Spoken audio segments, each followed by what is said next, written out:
Ustaz, siapa yang kita tak boleh maki? Yang pertama yang kita tak boleh maki sudah pasti Allah Subhanahu Wa Taala. Saya tak pernah maki Allah, Ustaz, tapi abang maki angin. Maki angin tu macam maki Allah. Allah yang jadikan angin. Yang abang maki angin tu siapa? Yalah, pokok patah timpa rumah awak. Itu yang awak marah. Kalau timpa, repair je lah rumah, masalah. Yang kedua, apa yang kita maki? Hujan. Asal nak berniaga je pasal Ramadan, hujan. Maki terus.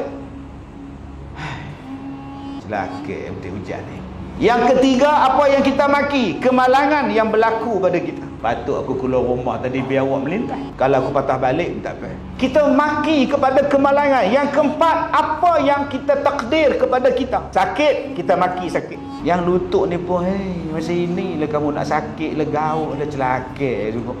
Tak boleh kat lehaut. Atau apa nak sebut Ustaz? Inna lillahi wa inna ilaihi raji'un. Ingat ujian yang sampai kepada kita ni sekejap saja.